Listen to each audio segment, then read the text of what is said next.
Well, this weekend was huge. We saw Gone Girl with Ben Affleck and Rosamund Pike. I was so excited because I read the book. Yes. Read the book in like 4 days. Yes. I consumed it. And so I was so excited to see the movie. I took my boyfriend's mom who didn't know anything about the movie because I wanted to like experience what it was like to see it just fresh. Right.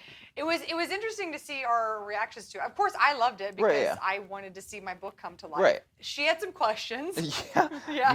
You don't say. She had some questions. I feel like I can't express her confusion with the movie because it would give away spoilers. But I think you have to pay very close attention to this movie because they tell you the reasons that everything happened. It just in Fincher style, it just happens very fast. Rich, okay, and again, I was someone who, number one, am a Fincher fan, so I go see everything he does. And I've heard so much about this 99% from you.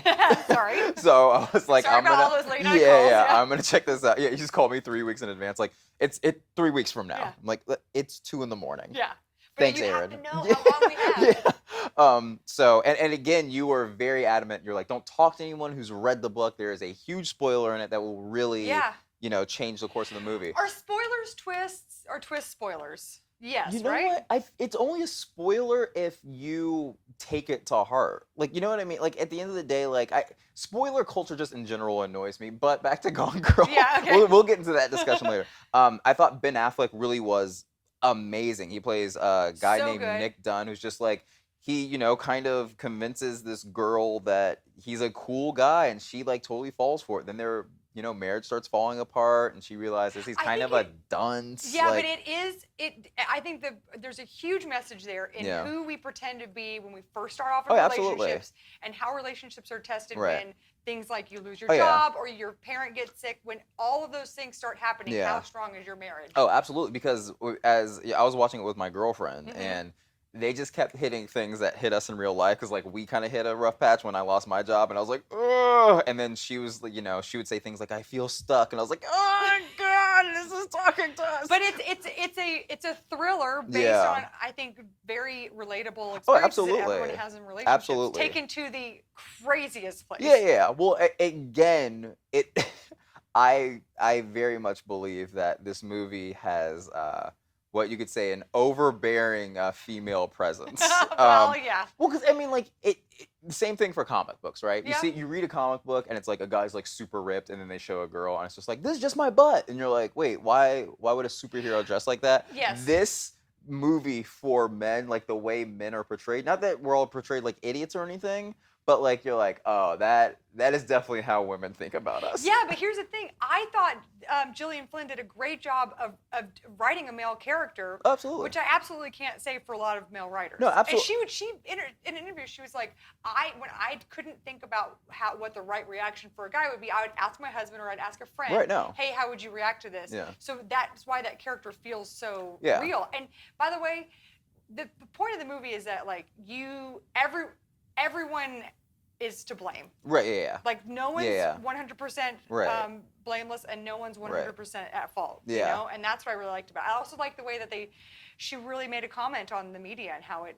gets whipped up in a frenzy. Absolutely, because it keeps flip-flopping, which was so cool. And I actually do like, there is, for as much as everything that's going on in the film, and like if you've seen the trailer, like it's about Ben Affleck being accused of the murder of his wife, or disappearance, I should say. Yeah. There is a very high level of compassion for him. He's never really painted in the film as a devil, like from the director's point of view or as the audience. You're never like, this guy is evil. Like anytime you start feeling that way, something else happens. Anytime you start feeling too much compassion, it flips the other way. So I thought it really was balanced super well. I thought it was I don't know. I just really it was very interesting. By the way, how good was Missy Pyle as the Nancy Grace character, and how good was Tyler Perry? So like, I mean, and I'm not the biggest fan. I do enjoy him, in doses.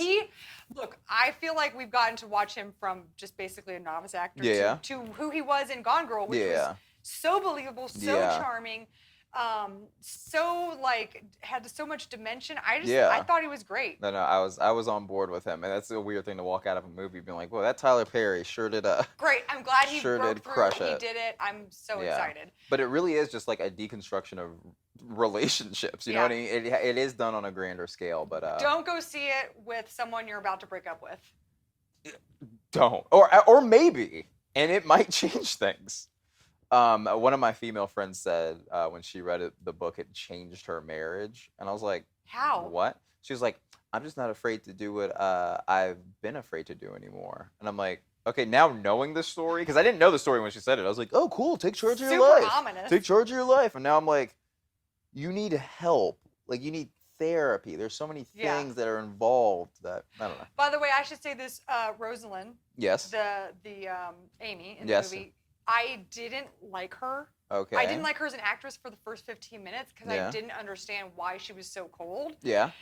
Because in the book it reads, everything could be, I mean, whatever, it's a book, so you can make your own interpretations. She was just a lot warmer and a lot more, I don't know, realistic. But I liked Fincher's take on it because then you get to see all of her levels in the movie, and I totally 180. I was like, she's the best actress I've ever seen in my life. Watch out, Meryl Streep. It's Amy. Yeah, watch out. Watch out, Meryl. Amy's on the way. She calls herself by her character. She also makes those frozen health foods that you find at grocery stores. Amy, the threat.